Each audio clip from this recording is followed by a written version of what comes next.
Ég ætla að segja ykkur frá hvernig ég er að nota þetta í kennslu og hvernig ég eiginlega byrjaði að nota gervigreind.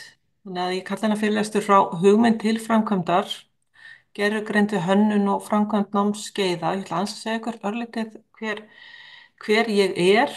Ég er sem sagt vinn í Háskóla Íslands og er svona kennslu ráðgjafi, verkefnastjóri fjarnáms og ritskimunar og svo er ég líka aðjúnkt í upplýsingafræði á félagsvísindasviði og kerfisstjóri Turnitin sem að þið þekkið eflust öll.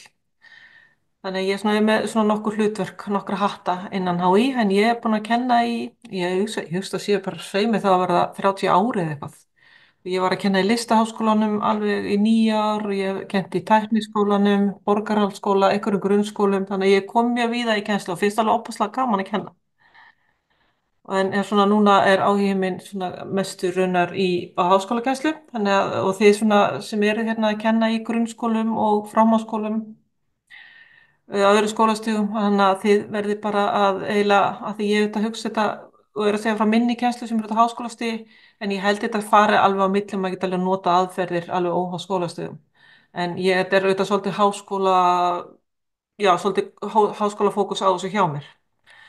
Og þannig að þetta er svona, er kannski ég hef rosalega mikið áhuga á fjarnámi og byrjaði sjálf sem fjarnáms, fyrst getur því ég upplýði fjarnám, það var hjá Sólveigu Jakobs, einmitt hana ég hvað er langt síðan, það var í kennaraháskólanum, þá var ég að taka upplýsingatækni í kennslu hjá henni og ég man bara hvað þetta var óbáðslega áhugavert og gaman og raunir að fara í gegnum þetta sem nemandi, ég tók alltaf við þetta breytt námskeið á önn, að ég var rosalega lengi að klára mitt meistaranám í kennslufræðinni sem að ég endaði svo að klára frá HÍ.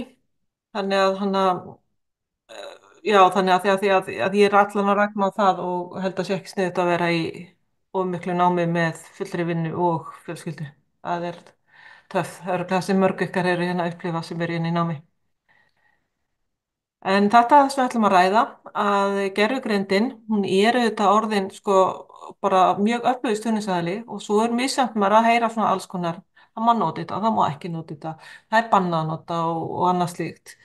Og bara svona aðeins að því í Háskóla Íslands, að þá er þetta stefnan að það er svona eigi helst að nota hana, eigi ekki að banna að nota hana, en samt kennar ræður, kennar segir að megi ekki nota hana, þá má ekki nota hana.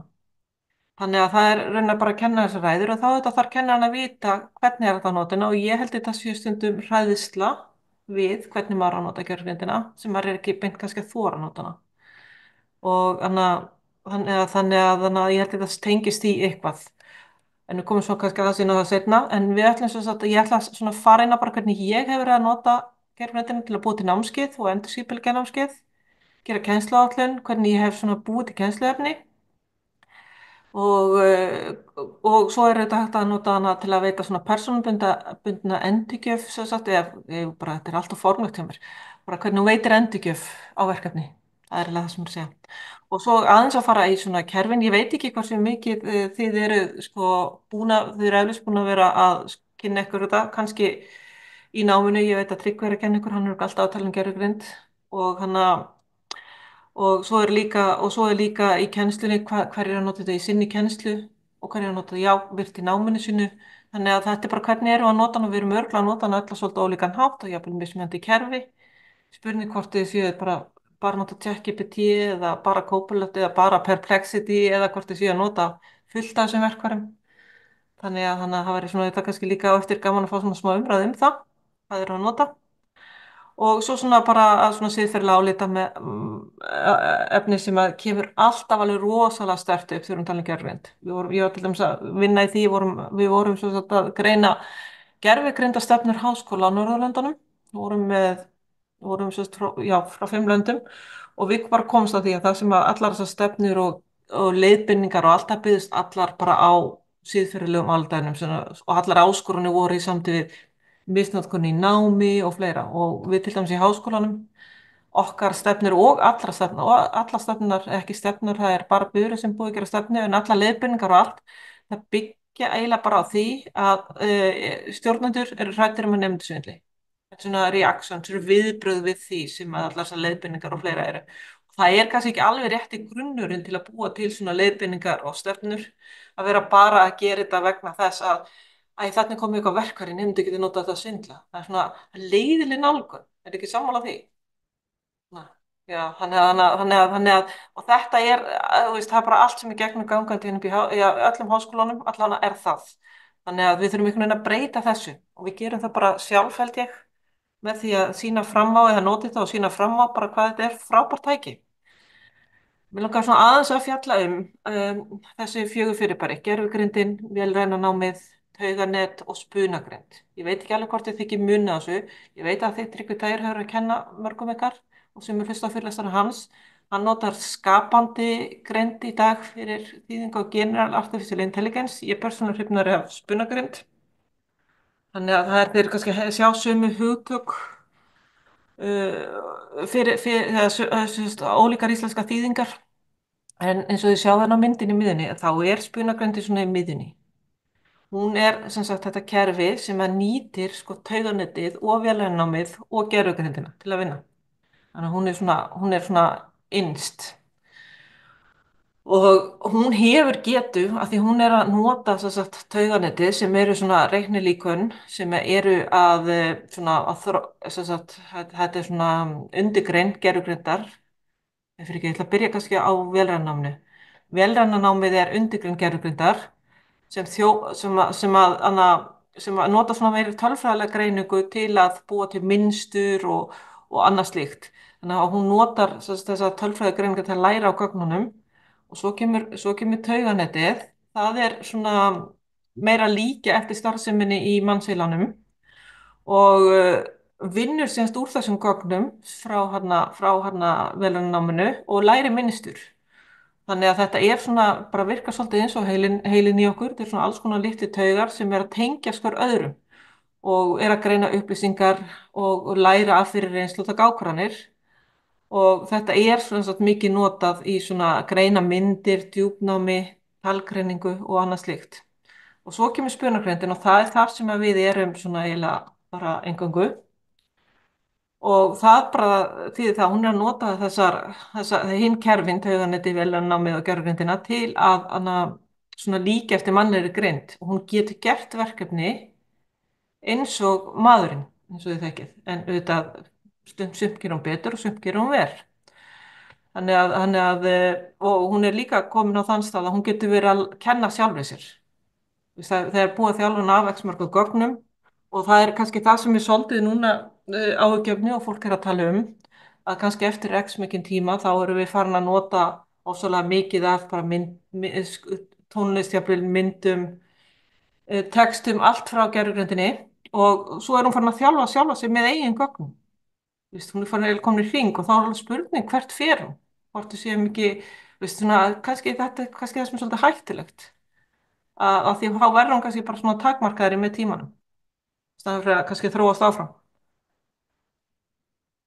Og hérna er ég bara pæli þessu eins og ég veit ekki hvað er komið langt en þið getið sett inn texta, hljóð, myndir og skjöl og við getum fengið texta, töflur, hljóð, myndir, við getum fengið gröf út frá tölfræði, við getum búið myndir sem hún býr til fyrir okkur og svo alls konar skjöl og ég er alltaf að fatta eitthvað nýtt. Alveg ótrúlegt. Ég á til dæmis bara, þú veist, eins og þegar maður er að gera stundum fyrirlestra eða búið til efni þá segi ég, ok, komdu með tillögu fyrir mig að miða við þessa forsendur að einhverju fyrir glærur eða fyrirlestur. Og svo læti hann jafnvel búið til myndinar í sýningur og eftir ég er hérna með eitt mjög gott prompt fyrir það sem ég er búin að búið til.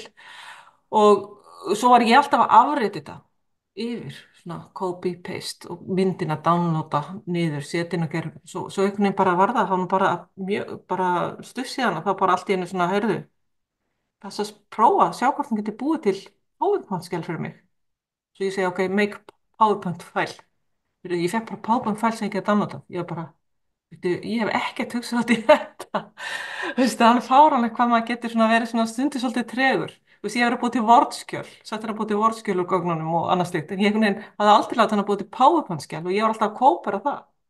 En þetta er svo skemmtilegt hvernig maður er alltaf að uppgöta og rekast á eitthvað nýtt. Alveg já, bara allt innu, hvað er ég að pæla? Og mér langar að segja ykkur aðeins frá þessu verkefni. Þetta var sem sagt, 2023, þá byrjaði ég að nota gerfugrindina og þá sem sagt, var ég í verkefni, Evrópuverkefni sem hér Placeto og byggðist á því við gerum rannsókn vefsíðu og áttum svo að búa til svona námsvettvang með námskeiði og, þetta er kannski bara fyrir það sem á áhuga á fjarnámi, þá voru þetta nokkra niðurstöður úr rannsókninni að við þurfum að þetta aðalega kennsla frá stafrænum veruleika, við þurfum að hvetja til samskipta og veita nemendur leiðsögn notkun stafrænnar tækni, við þurfum að valdefla nemendur í gegnum virka og skapandi þáttökum í stafrænum tólum og við þurfum að auðvelda nemendum að öðlast stafræna hæfni með virkum kennsluaðferðum og svo að nota stafræna tækni og þar sem að ég fekk hlutverk að búa til námskeið og við ákváðum að nota sem ég vonaði þekkið öll Digital Competence Framework for Educators svona, og byggja á honum og svo niðurstöðum á svo rannsóknir okkur og, og ég bjó til þetta námskeið sem hétt bara kennsla á nám, kennsla, leiðsögn, eitthvað samvinnu nám og sjálfstjórnandi nám, þessi þættir og ég var eini Íslendingurinn í þessu og við svona þessi, þú veist, Litauen gerði þetta og Grikkland gerði þetta og annað slíkt og ég var alinn hér, þau voru alltaf svona 2 til 4 frá hverju landi og ég var ógeðslega einmana og í þessu verkefni en ég var á þessu sama tíma að byrja að kenna nemyndum eða hjálpa, já, hvað það segja, vinna með nemyndum í að nota gervigreind þannig að við vorum alltaf eitthvað að þau voru að gera verkefni og vídeo og rosalega mikið af svona alls konar flottum verkefnum og þegar ég var að vinna með þeim í þessu þá var allt í einu bara svona og ég var einu í þessu verkefni og var alltaf alveg að strita við þetta og hafði lítið tíma þá var allt í einu svona bara aha, út af hverju prófa ég ekki að nota gervigrindina ég er einhvern veginn að hvetja nefndu til að nota gervigrindin en mér dætti einhvern veginn ekki sjálfur í hugan nota hana ekki þetta þú veist. Þannig að ég allavega bara má kannski segja mitt hana bara gervigrindina undir hófst þarna og ég bjóð til þetta námskeið með gervigreind og ég var hrifnust á þessu tíma Bard sem ég gef henni í dag. Mér fannst hann gera þetta miklu betur heldur en ChatGPT og það er svo skrítið með þessi kerfi að maður fer á milli kerfana og svo koma uppfæslur og svo einhvern veginn fer annað fram úr hinu þannig ekki festi ykkur við kerfi, farið svolítið á milli á prófið, mæli með og líka svo er það hetta oft fyrir mismunandi. Þannig að ég mæli með því að setja kannski bara saman prompt í kannski, já, ég sýn ykkur lista eftir yfir kerfi og ég vil sjá hvað er að koma best út. En mér fannst þarna á þessum tíma þá kom langt best út að nota hana Bard og sjáu bara þessi texti, hann er eiginlega næstu í 100% eins og hann kom út nema auðvitað ekki íslenskan þetta á rænsku og þá var íslenskan ekki orðin svona góð eins og í dag, þetta var ChatGPT 4. Þannig að þetta var svolítið mikil handavinna, væri miklu minni vinna í dag að gera þetta á íslensku sko. Því að íslenskan er svo miklu betri. En mér fannst þetta alveg fáránlegt. Ég fékk bara út markmið, virkni og hæfni og svo svona tópik, svona efni. Og þurfti sára litla breyta. Og þannig að ég gerði hérna þessa 4 hluta og þið sjáðu hvað þetta spara manni svakalega í vinnu við þetta. Og svo pluss að fara svo að leita að efni fyrir þetta sem að ég notaði síðan sko. En allavega þetta er þessi svona spunagreinda verkfæri. Ég veit ekki hvort þið búin að prófa þau öll. Þið fáið svo link á glærunar þannig að þið þurfum ekki alveg að glósa alveg sem bráðlegar. En ég er ekki með alltaf glærum, ég ætla líka að sýna ykkur á eftir bara á skjáin inn í kerfin. En það er ChatGPT, Perplexity, Cloud, Copilot, Gemini og DeepSeek. DeepSeek er bannað í finnskum háskólum af því að þetta eru Kínverjar sem er þetta. Þannig að það er eitthvað sem við þurfum svolítið að hugsa hvernig er að nota kerfin og hvaðan kerfin koma. Gemini eru þetta Google, Copilot er Microsoft, Perplexity, já það er bara Perplexity og svo Cloud líka og svo ChatGPT er þetta OpenAI. Mínir nemyndir voru núna í haust, þau fíluðu best Perplexity en fyrir árið síðan þá var það Bard sem var fyrir hennar í Gemini. En þannig að það er svolítið misjafnt hvað fólk er að fíla. Ég veit einn núna sem hann er í meistaranámi á HA, ég er að vinna með honum og hann er að nota DeepSeek rosalega mikið og finnst það rosalega gott til að finna heimildir. Perplexity er líka góð leitavél fyrir ritrýndar heimildir meðan það skulle ekki reyna að nota Copilot eða ChatGPT eða eitthvað að reyna að finna heimildir, það er alveg vonlust. Og en það er þau ekki gerð fyrir það, sko. Þannig að þið fáið bara, já, mjög, ef þið finnið ekki fáið eitthvað viti, þá er það bara algjör heppni. Þannig. Og ég er bara svona aðeins til að, með Copilot, að því að ég vonaði vitið það að þið hafið aðgang að því sem heitir Copilot Enterprise, þar sem þið getið notað sem sagt, hái netfangi ykkar og lykilorðið.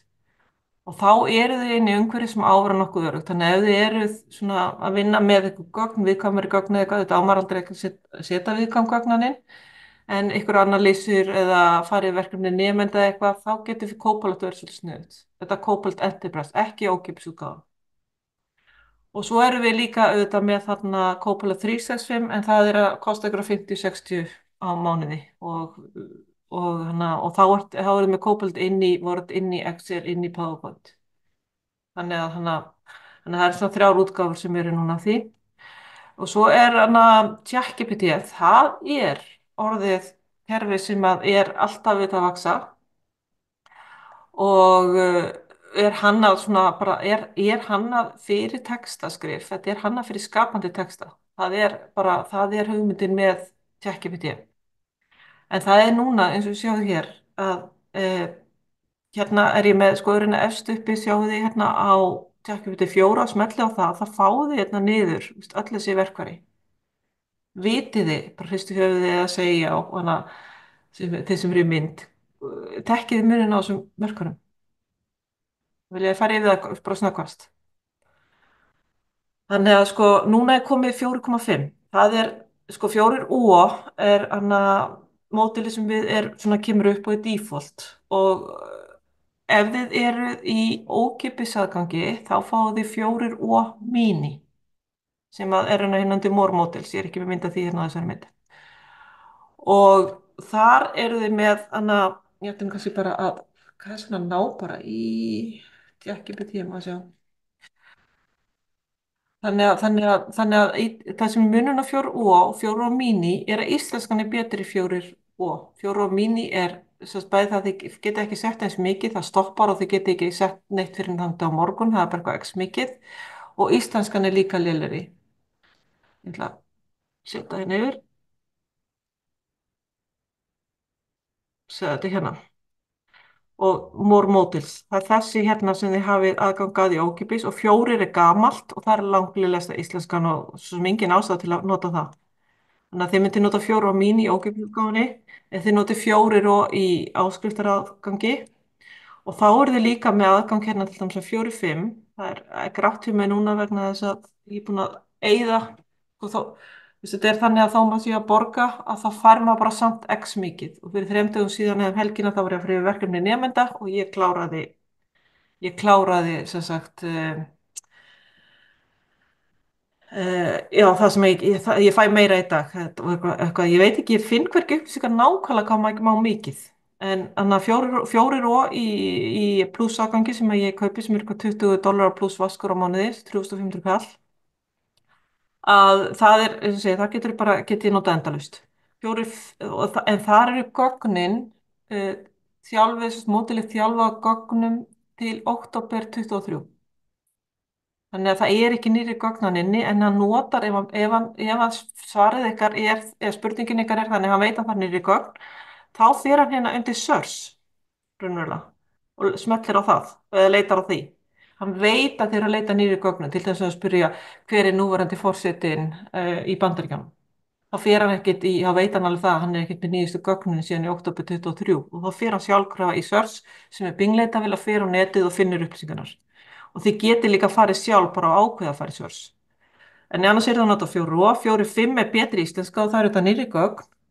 En þeir eru núna að búa til ChatGPT 5 sem er vist ára þvílík-bylting. Þannig að 4.5 þeir gerði ekkert, það er ekkert mikil munur á 4 og 4.5 nema við finnst íslenskan miklu betri. Það er bara, ég finn rosalega mun á íslenskunni. Ég sýndi ykkur eftir, ég var að fara yfir verkefni nefnda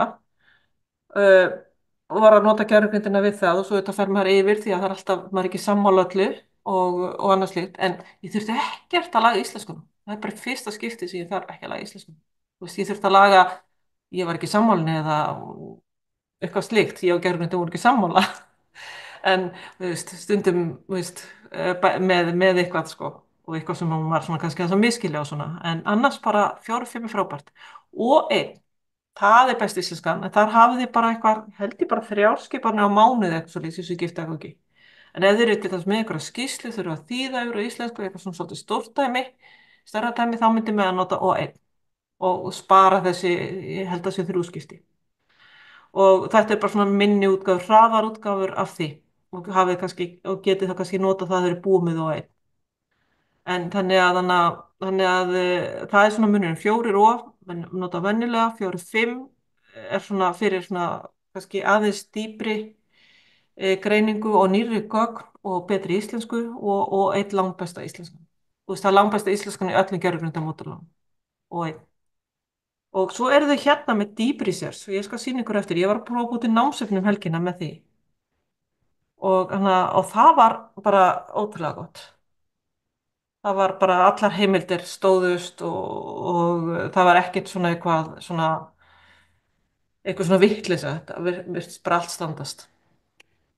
Þannig að, og svo eru þau líka með hérna Dalli. Dalli er myndaútgáfan af annað tjakkibiti, þetta er annað forrit.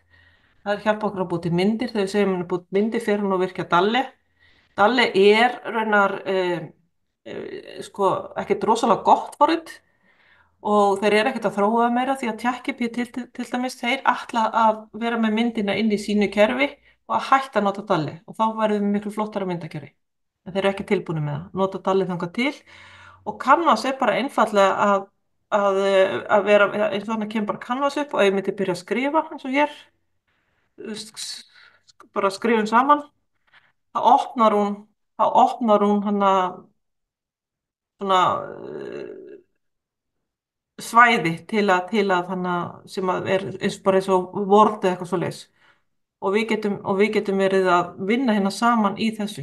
Þannig að ég get verið að bara, bara byrja að vinna hérna í þetta mót, í þennan canvas, þannig að auða ramma og svo fyrir hann og tekur við og heldur áfram og ég get komið í skipun og sagt og skrifað eitthvað XXX. Þannig að svona kannski ekki verið að fara alltaf langt í það.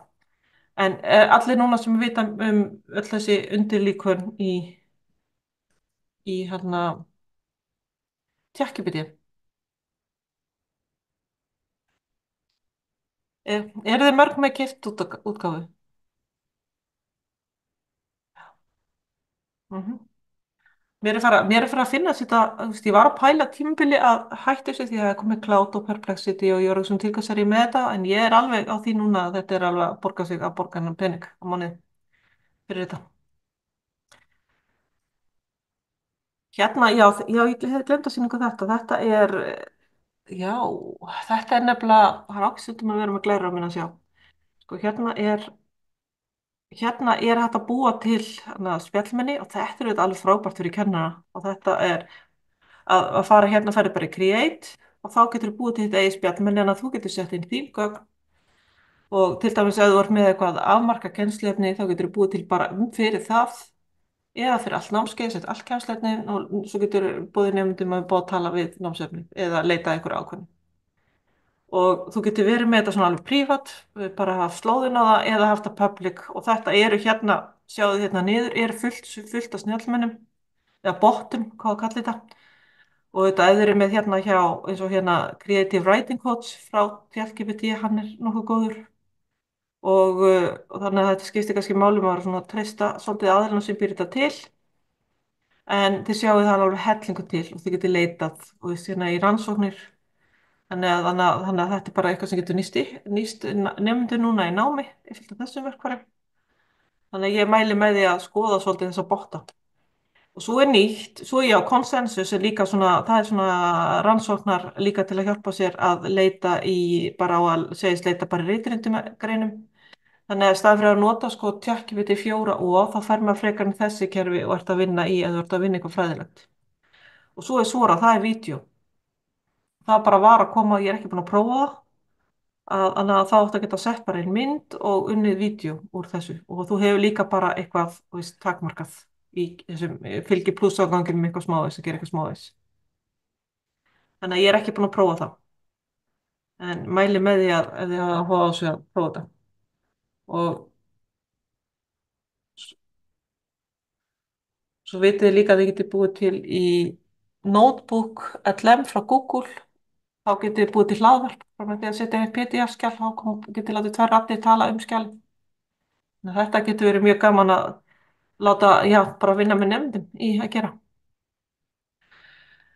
Heyrðu, þegar ég er að vinna að svona gefinni kvaðningu, ég ætla að nota orðið kvaðning fyrir prompt. Sumir nota fyrirmæli, sumir nota skipun, ég ætla að nota orðið kvaðning. Þannig að mér finnst rosalega gott að setja henni hlutverk. Að segja, þú ert eitthvað ákveð, þú ert kennari, að ég er að fara að hanna námskeið, þá segir þú ert instructional designer til að hjálpa mér að hanna eitthvað námskeið. Þannig ég setja hann í hlutverk og þetta er held ég ágætt að venja sig á. Og hérna er sko þegar er að búa til svona að þá hleði ég bara inn gögnum og nota svo markmiðin líka til að finna efni og leita. Og hérna eru líka sletta forritin sem ég setti upp, sem ég er hérna með, sem eru rosalega góð í leitir, samantektir og svona rannsóknarvinnu. Og þannig að þeir eru örugglega búin að fá kynningu á Elicit, ef að það ekki, Skyspace finnst mér, ég er hrifnar af því en Elicit, af því að ég get notað meira í ókeypis aðgangi. Elicit í svo dopp svo fljótt.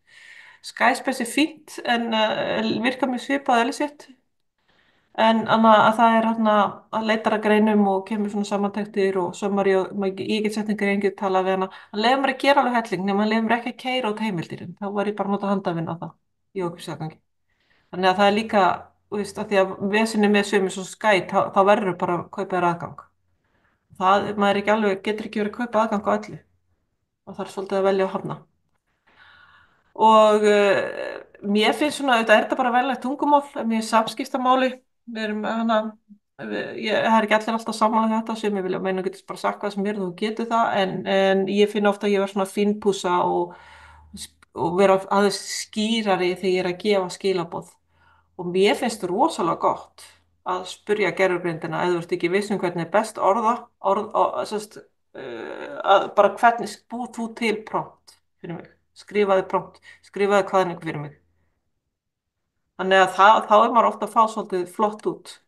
Ég ætla að setja hérna bara þetta er svona sem hvernig kennarar nota gerfugrind að þetta er frá þeim hérna í félagsvið, þeir skrifuðu grein og þetta kom út úr rannsókn sem þau gerðu á kennurunum þar. En annars ætla ég að sýna ykkur hérna aftur að til dæmis eins og hér að því ég var að tala um þessi prompt. Hérna var ég að gera endurskipuleggja námskeið sem ég er að kenna upp í háskóla. Sjáu þetta, þetta er nokkuð smátt. Og þá gerði ég bara skrifaði kennsluáætlun, það er þetta og þetta svona, ég vil að fá búið til heiti, skrifa ítarlega lýsingu, tilgreindu hæfni.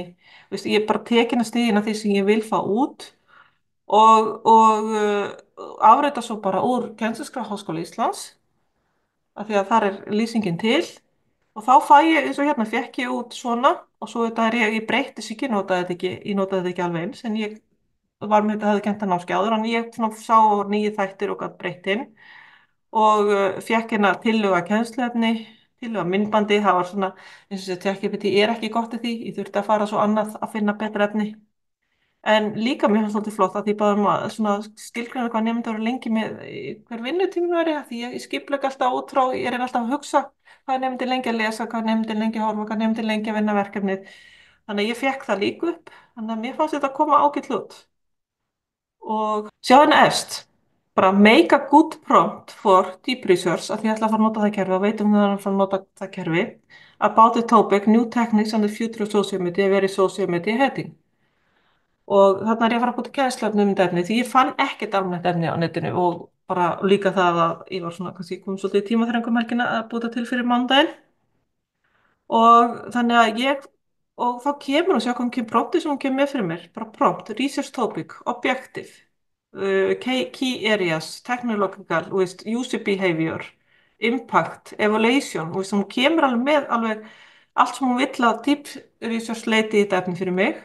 og svo deliverables og source to utilize og final output og svo get ég þetta bara að fara yfir þetta, sé hvað ég er sammála og svo setja ég þetta hér, svo setja ég bara prompt for deep research in sem prompt og vel deep research hérna niðri sjáðu þið og þá fekk ég út hérna á ekki spurningu bara viltu, veist, hvað viltu, hversu sértæku viltu vera eða og hversu langt fram í framtíðina, því ég var spurning framtíðina, þannig að hún spyr mig, hún var ekki alveg nógu ánægð með promptið mitt, sko.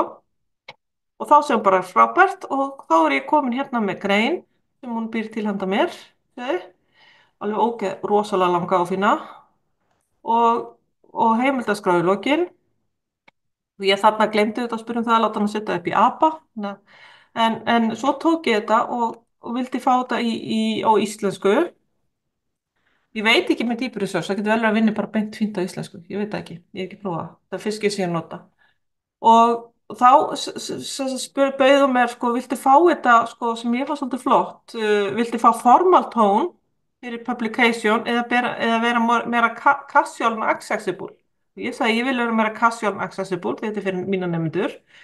Og þá fekk ég hérna grein, styttri grein með færri heimildum á íslensku. Og ég er búin að reyna sko, lesa yfir þetta ekki nógu vel, en allar heimildir stemma og eru til, nema það mist vanta heimildir. Þeir eru svona svolítið með þessu hérna prósentur og ég er ekki með neina heimild hvaðan þetta er, þannig að ég þarf að reyna að finna út úr því sko, til að þetta verði svona final tilbúið. En ég ætla að bara mína nefndir núna að fá þetta til að lesa og með því að þetta sé ekki alveg kannski upp á 100 af því að eins og ég er ekki búin að fara yfir allt en mér náði alveg að fara yfir og svo þessar myndir líka ég gerði myndir úr þessu líka sýningu það kannski, það er kannski gaman að því að skjalið er sko orðið lítið svona út og þetta er maður sko svo sem alveg, þetta tekur alveg tíma því maður þarf að fara yfir allt og passa upp og allt sé í lægi svo fór ég að bjóða til tengla úr líka, gerði virka og setti fútera og hana og let hann gerðurgrindina búið til myndinar og setti henni inn. Þannig þetta er allan að lítur vel út en eins og það er ennþá einhver hluti sem ég á eftir að rýna betur í. Ég myndi aldrei, þetta er bara svona í draftútgáfi núna, ég myndi aldrei gefa þetta út svona eins og þetta er núna. Það var ekkert sem ég sá í þessu, þekki hennar heim svona nokkuð vel, það var ekkert sem ég sá í þessu sem var ekki rétt sko, því ég las yfir þetta. Og það er kannski líka það að því ég var með fyrir þessum daginn fyrir læknadeild og þá bjó ég til eina grein bara um ákveðin sjúkdóm en ég veit ekkert hvort að það sé rétt eða ekki. Þannig að ég mæli ekki með því að nota gerðugreind í eitthvað sem ég þekkið ekki vel.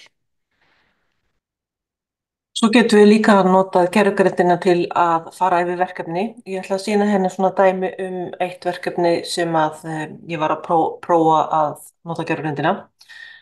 Og þá afritaði ég verkefnalýsinguna úr Canvas inn í ChatGPT spjallglugga og bara fór inn í Canvas og afritaði þetta og tók hann inn í, færðan inn í ChatGPT og bara á þess að breyta nokkuð og sagði ChatGPT að geyma þetta, gera hann ekkert við, þannig að það notið þetta seinna.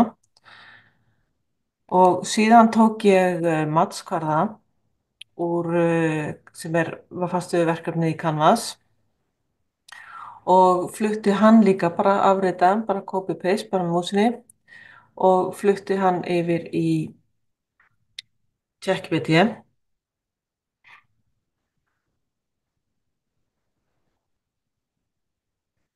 Og skrifaði sko hér er matskvarði fyrir blogguðin 100 punktar hver lína þetta eru 10 atriði sem gefa 10 punktar hver þannig ég sagði hann svona hvernig hann ætti að gera þetta eða hvernig hann ætti að skilja þetta að þetta er svona svolítið að handa úr þetta kemur hann inn og svo bæði hann líka að setja upp í töflu svo ég myndi sjá að hann væri að skilja þetta rétt og hérna kemur tablan sem að sjá þetta kemur hér sem hann er að búa til og þetta er hann að sama tabla nema hann er búin að einfalda þetta en hann er með hitt samt á bakvið þannig að nú er ég alveg örugg um það að ChatGPT sé að skilja það rétt og þá er komið að því að setja inn verkefnin og þegar ég setti inn matskvaran upphæðlega þá setti ég líka inn að ég myndi setja inn séu kvaðningunni hér 3 blokk 1 PDF, 4 blokk 2 PDF, forsíða PDF og PDF og ég var búin að þetta var skilaverkefni á vef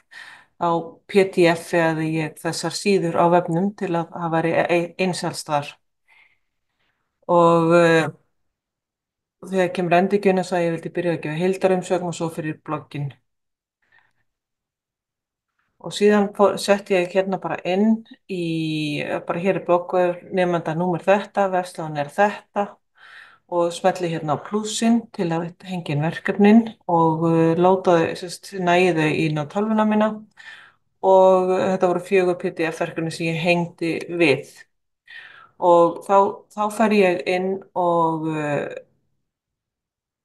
þetta var, að sjá, hérna, já því að þetta var, ég er að blanda saman verkefnum og þarna var ég nefnilega búin að uppalega setja inn verkefni, hvaðningunum sjá með hérna áðan, setja inn verkefnið og þá bauðum mér að setja upp fyrir þetta verkefni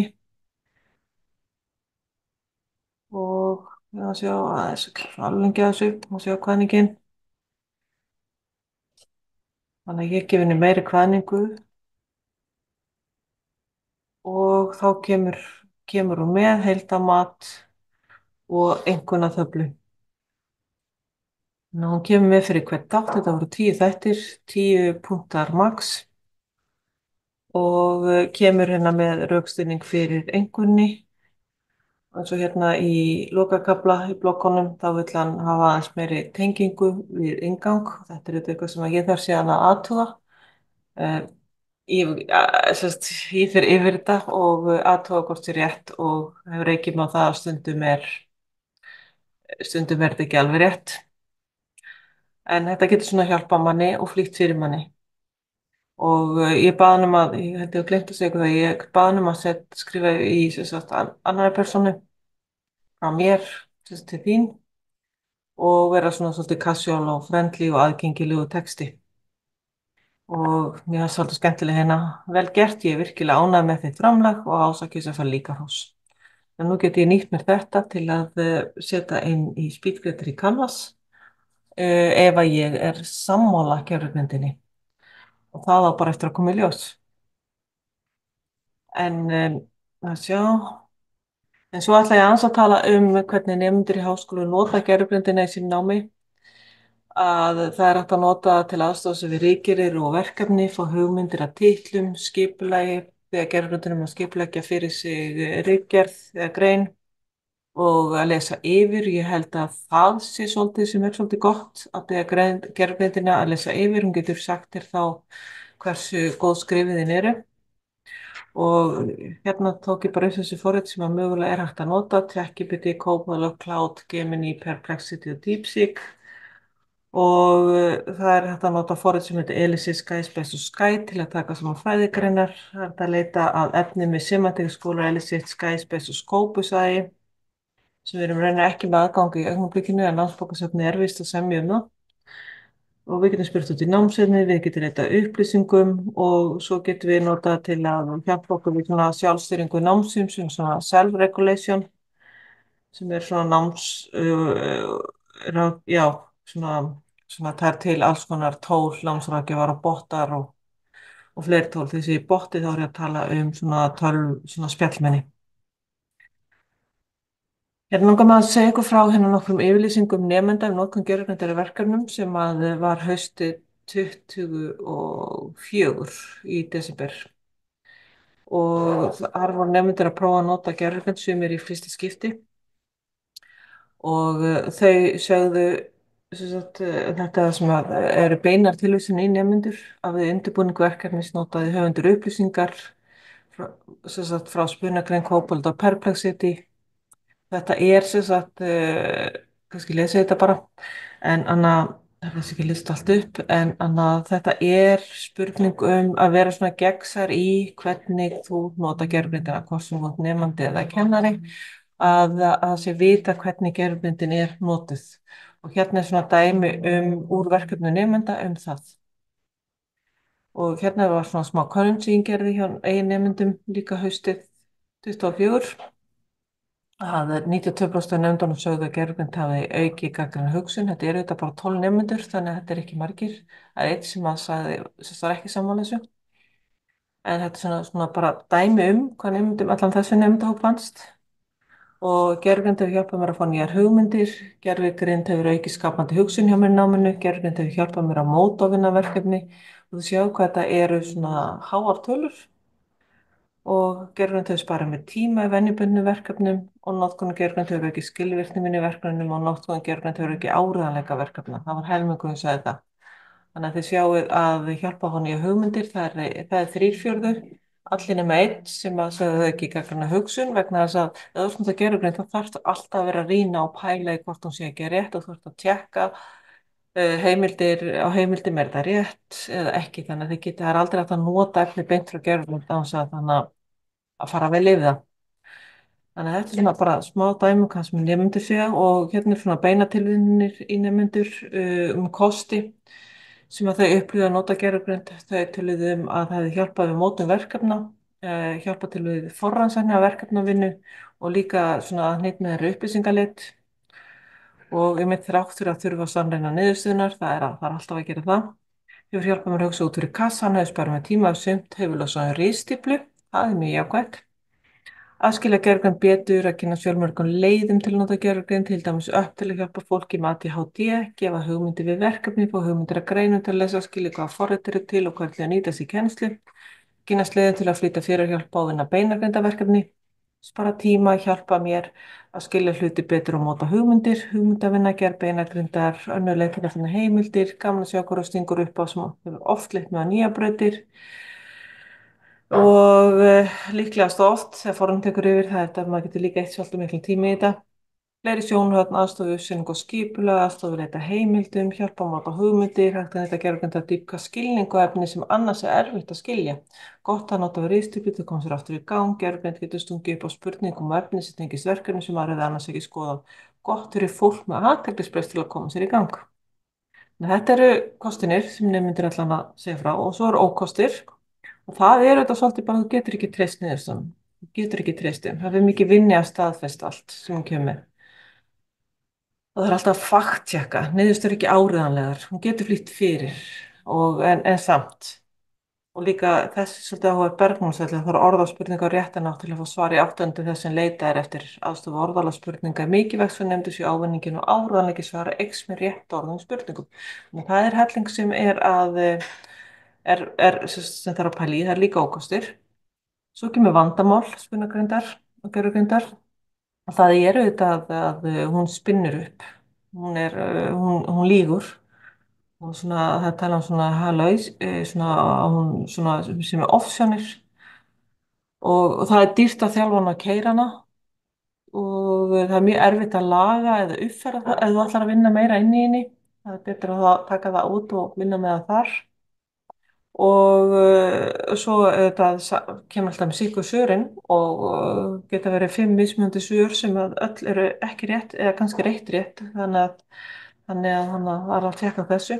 Svo er þetta ekki all tungumál í boði í heiminum og það fer eftir kerfum hvar við erum komið góða íslensku í nokkur kerfi svo ChatGPT, Copilot og Cloud og Gemini kannski líklega fleiri. Og svo svona áskoranir og möguleg misnotkun að það sem er svona möguleg misnotkun er að nemendur skilja texta sem hefur genið sjálfur og þá er alltaf spurning hversu mikið gerir gerðugreindin og hversu mikið gerir nemandinn og hversu mikið er búið nemandinn búin að rýna hann og að láta gerðugreindin að rýna hann og vandamálið er að ef maður er að nota textar og gerðugreind þá er voðalega hætt við því að það sé að tilvitnanir og gögn sem vitnað í sé ekki rétt. Þannig að höfundur eða nemendur sem er að skilja verkefni þarf alltaf, ef hann er að nota eitthvað slíkt frá gerðugreind, þarf alltaf að fara yfir og að athuga hvort sé rétt. Fyrstulega er heimildin til og svo númer 2 er þetta alveg örugglega tilvísun í þessa heimild. Og við þurfum að vera mjög gagnrýnin á allt sem við fáum frá gerðugreind. Þurfum að passa okkur á því að það er alls ekki rétt að segja kemur út úr henni. Og svo áskoranir fyrir kennarana. að þeir geti ekki, þeir eru eftir að greina á milli lögmætra og ólögmætra notkunar á gerfugrindinni og svo hvernig þeir geta kennt nemyndum ábyrg og gagnrýna notkun. Og svo þetta eins og við stöndum fram þegar við erum byrjuð að gera að það var að breyta námsmat og verkefnum vegna gerfugrindar. Við þurfum auðvitað að gera bara ráð fyrir gerfugrind inn í verkefnin en á sama tíma þurfum við að kenna nemyndum og aðstöðu við að skrifa og hugsa og fá hugmyndir og skipuleggja og reyna að gera sama og gerfugrind gerir. En þannig að hún hjálpar mann einhverju leiti en ekki á mikið sko. En svo bara svolítið áhugavert, ég var allan úr reyna bara aðtúa hvort að texti væri, hvort ég geti notað tannitinn til að greina hvort texti væri skrifað með gerfugrind. Ég komst að því að gerfugrindin er stundar ritstýrt. Þannig ég skrifaði eina 1000 orða, ég setti eins og kvaðningu, bara það sem ég baði að skrifa 1000 orða grein með þessum titli sem er hér, notkun gerfugrindar í kennslu og námi í háskólum. Og það sem kom mér svo óvart og ég var raunverulega ekkert að skoða en bara rak augun í var að gerfugrindin, Copilotinn var að stela 46%, ChatGPT 42%, Answer Base 42%, Gemini 40%, Jenny 30% og Skyspace 10%. Þannig að við sjáum þetta er orðið svolítið hátt, það er orðið 50%, 40-50% sem er ritstuldur gerfugrind. Og hérna var ég bara að leika mér að prófa nokkur svona tól, mismunandi tól sem að eiga að geta greint gerfugrind og þetta eru þau tungumál sem ég geta greint og við sjáum það að íslenskan er hvergi hérna. Það er, sem það segir hérna SeroGPT og AI textkonto segir skræna öll tungumál en það er bara ekki rétt. Hérna var ég bara að leika mér aðeins að prófa hvort tólin greini gerfugrind að skrifa texta. Og við sjáum það hérna að þetta var svo písla á ensku og svo písla á íslensku og þetta er svona nálægt í að vera rétt er það sem er lítið hérna gult og allt annað er raunar rangt. Þannig að við getum ekki treyst þessum tólum nema að við getum alltaf bara sett inn í þau og greint þau sérstaklega á ensku og íslensku getum við alls ekki, já, við getum bara alls ekki nýtt okkur íslenskuna. Þessi tól fyrir íslenskuna. En við getum aldrei stóla á þessu tól. Eins og við getum sett textana inn en við getum ekki treyst henni.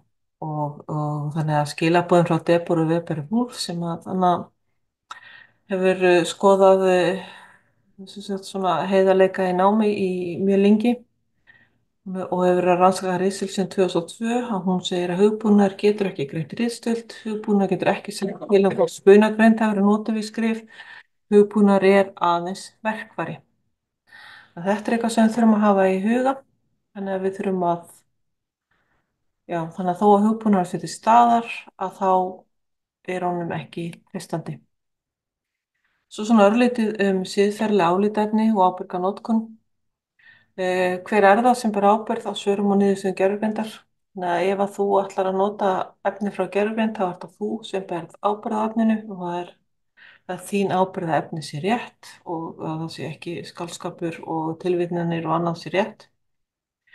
Og við þurfum að tryggja þess gagnsæi að hvernig gervigreind er notuð og svo þurfum við líka að hugsa það að gervilíkön eru ekki hlutlaus og þau eru með svona skekkju bara eins og mannfólkið þannig að við þurfum líka alltaf að hafa það svolítið í huga og við þurfum að leggja mikla áherslu á gagnrýna hugsun og hvernig við getum með þetta gæðu áreiðanleika upplýsinga og það þarf að hugsa það að það sé svona góð stefna til staðar sem við getum notað sér rammi. En gervigreind er komin til að vera, hún getur verið mjög gagnlegt tæki í kennslu og námi og það er mikilvægt að kennarar tileinki sér gagnrýna hugsun og siðferðislega nálgun og við þurfum að huga að leiðbeiningum varðandi notkun gervigreindar bæði fyrir kennara og nemendur. Og það sem við ætlum að ræða núna er hvernig viljum við nota gervigreind í kennslunni okkar.